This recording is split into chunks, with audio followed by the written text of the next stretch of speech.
शेख हसीना साबिक वजीर आजम जो नकल मकानी करके हिंदुस्तान चली गई थी, have decided with only one sentence, that is sentence of death. That is sentence of death.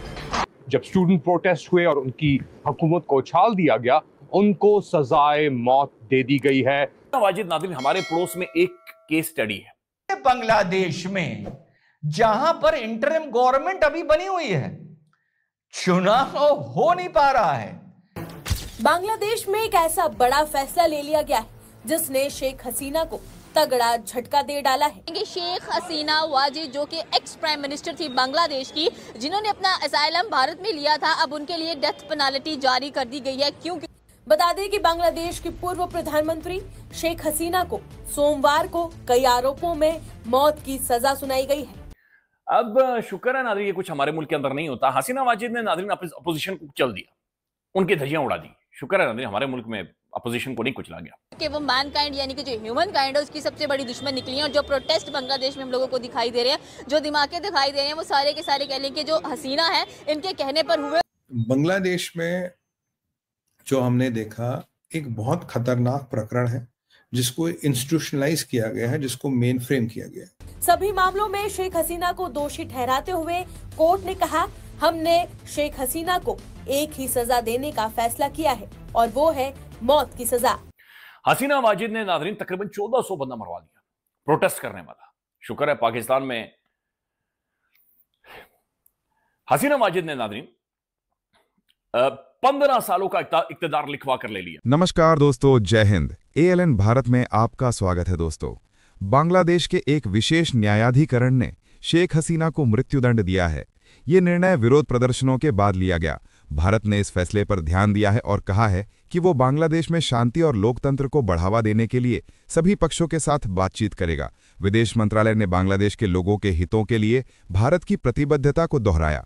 Sheikh Hasina फिलहाल भारत में हैं और मोहम्मद यूनुस अंतरिम सरकार का नेतृत्व कर रहे हैं। बांग्लादेश के एक स्पेशल ट्रिब्यूनल ने शेख हसीना को मौत की सजा सुनाई है।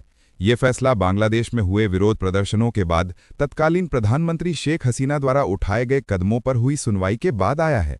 अब भारत ने भी इस पर अपनी प्रतिक्रिया दे दी है। भारत ने कहा है कि उसने इस फैसले पर गौर किया है और वो पड़ोसी देश में शांति, लोकतंत्र और स्थिरता को ध्यान में रखते हुए सभी हितधारकों के साथ रचनात्मक रूप से बातचीत करेगा। दरअसल शेख हसीना को बांग्लादेश की अंतर्राष्ट्रीय अपराध न्यायाधिकरण ने मानवता के विरुद्ध अपराधों का दोषी पाया है। ICT ने इसके लिए शेख हसीना को मौत की सजा सुनाई है। शेख हसीना ने पहले ही ICT द्वारा ऐसा ही कोई फैसला सुनाए जाने की संभावना जाहिर कर दी थी। फैसले पर भारत के विदेश मंत्रालय ने कहा है कि एक करीबी पड़ोसी के रूप में भारत बांग्लादेश के लोगों के सर्वोत्तम हितों के लिए प्रतिबद्ध है। बढ़ते हैं वीडियो में। 15 सालों तक ये खातून बैठी रही, डायन बनकर बैठी रही, खुद को हसीना कह रही है लेकिन काली करतूतें इसकी, ये 15 सालों तक ऊपर बैठी रही। शुक्र है नाज़रीन, पाकिस्तान के अंदर शुक्र है खैर कि हमारे हालात, हम बहुत सुलझी हुई कौम हैं, हम माशाल्लाह प्रोग्रेस कर रहे हैं, तरक्की कर रहे हैं, तो हमें इग्नोर कीजिएगा, ठीक है। ये किसी और मुल्क की बातचीत हो रही है, बांग्लादेश की। हसीना वाजिद नाज़रीन लोगों को अगवा करवाती थी।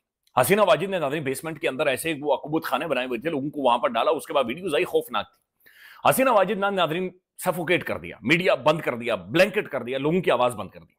अच्छा, दूसरी तरफ नाज़रीन बांग्लादेश का इमेज दुनिया में क्या बना।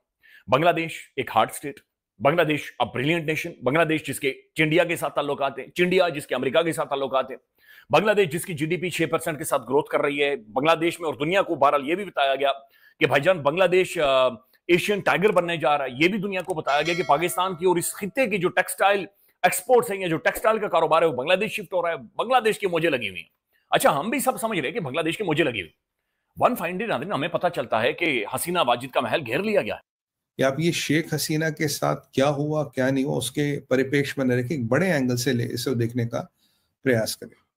देखिए, जो ये घटनाक्रम है आपको साफ दर्शाता है कि अब कुछ लोग ऐसा मानते हैं कि 60 करोड़ लोग वोट दे, 80 करोड़ लोग वोट दे, भारत की बात है, अगर आप कुछ लोगों को सड़क पे ला पाते हैं और उसमें कुछ लोग अनफॉर्चुनेटली मर जाते हैं, आप उसको जनरेशन Z का प्रोटेस्ट बोलते हैं। और इस प्रोटेस्ट के चलते चलते आप एक चुनिंदा सरकार को, इलेक्टेड गवर्नमेंट को डिसलॉज कर सकते हो। ये एक नया SOP बनता नजर आ रहा है।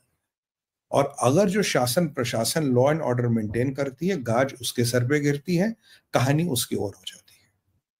ये जो कहानी इसकी, जो आज का ट्राइब्यूनल का फैसला है, पहले तो ये कंगारू कोर्ट है, ये इस्लामिक शरीयत कोर्ट है, ये कोर्ट एक तमाशा है। यहाँ मतलब मुल्ले मौलाना ज़्यादा दिख रहे थे देन रियल सम जजेस एंड ऑल। जराइम, इंसानियत के खिलाफ जराइम के ऊपर अब इसको एक सियासी तौर पर भी अगर देखा जाए तो इल्ज़ामात हैं मौजूदा बांग्लादेशी इंटरिम हुकूमत के ऊपर, जिसको मोहम्मद यूनुस लीड कर रहे हैं, कि उन्होंने अवामी लीग या जो बच गया था अवामी लीग का, उसके ऊपर एक तरीके से कार्रवाइयाँ और तशद्दुद जारी रखा। बांग्लादेश की एक लॉन्ग स्टैंडिंग डिमांड है हिंदुस्तान के साथ, ताल्लुकात उनके भी ख़राब हैं, कि शेख हसीना को वापस किया जाए, कि उन्हें वापस बुला के या भेजा जाए वापस बांग्लादेश, के वो ये ट्रायल्स इन पर्सन स्टैंड कर सकें। मगर इस केस के ऊपर कि उन्होंने तशद्दुद किया था अपने लोगों के ऊपर और गोलियां चलाई थी, इस सिलसिले में उन्हें सजाए मौत सुना दी गई। रिफॉर्म को लेकर रिफरेंडम अभी तक हो नहीं पा रहा है, रिफॉर्म को लेकर रिफरेंडम को लेकर विरोध हो रहे हैं। ऐसा देश जहां पर म्यूजिक टीचर रखने को लेकर लोग सड़कों पर निकल रहे हैं, ऐसे देश को क्या किसी को सौंपा जाएगा? पहला यह सवाल उठता है। और मजेदार बात देखिए, विरोधाभास देखिए। इस वर्डिक्ट से पहले आप लोगों ने भी ये देखा होगा, ये मजेदार बात है कि वहां पर बड़ी तैयारियां की गई थी कि अवामी लीग के कार्यकर्ता जो वहां पर हैं, कोई लॉ एंड ऑर्डर प्रॉब्लम ना क्रिएट हो। अच्छा, पहले मैं आरोप बता दूं, आरोप शेख हसीना पर और मिनिस्ट्री ऑफ होम पर यही है कि इन्होंने बड़ी एट्रोसिटीज करी, इन्होंने उस प्रोटेस्ट को दबाने के लिए लीथल वेपन्स यूज करे, यानी ऐसे वेपन्स यूज करे जिनको चलाने के बाद कोई मर सकता है। अवाम वहां तक पहुंच गया। असल में नाज़रीन हुआ क्या, बांग्लादेश के अंदर जो सबसे बड़ी इस काली करतूतों वाली काली हसीना से जो गलती हुई, इसने अवाम की आवाज को बंद कर दिया, लोगों को सफोकेट, गुफ्तगू डिबेट को बांग्लादेश के अंदर खत्म कर दिया। अब नाज़रीन, जब आप गुफ्तगू डिबेट को खत्म कर देते हैं, आप कुचल देते हैं, मलिया मेट करके रख देते हैं। आप मेरे जैसा कोई बंगाली होगा, मच्छी हजी खाकर चावल ठोंस कर नाज़रीन वो बात करना चाह रहा होगा, लेकिन उसे जूते मारे होंगे तो वो खामोश हो गया होगा। अब जो मेरे जैसा बंगाली नाज़रीन जो खामोश हो गया था और जिस आवाज को पनपने नहीं दिया गया, उसकी वजह से जो हसीना माजिद थी नाज़रीन, उसकी पर्सनल बिलोंगिंग उसके अलमारियों से लोगों ने निकालकर डंडे पर ऐसे लटकाकर, लिटरली ऐसे में देखा था एक बंदा सड़कों पर लेकर घूम रहा था। उसकी बुनियादी वजह यही थी, जब आप लोगों को कैथारसिस करने, बोलने देते हैं, चीखने देते हैं, जमहूरियत डेमोक्रेसी का मतलब ही चीख है, प्रोटेस्ट करने देते हैं, तो आपको पता चल रहा होता अच्छा जी सेंटीमेंट क्या है, लोग सोच क्या रहे, लोग कौन सी एक लाइन है जो कि क्रॉस करने जा रहे हैं, कहां पर चीजें ठीक करनी है, कहां पर हाथ सख्त करना है। मैंने आपको बताया था ये यूनिस और उसकी गैंग ने करवाए हैं, ताकि एक प्रेशर बनाया जाए, एक दबाव बनाया जाए ट्राइब्यूनल पे कि भाई अगर तुमने हमारे हक में फैसला नहीं लिया, हम बांग्लादेश को जला देंगे।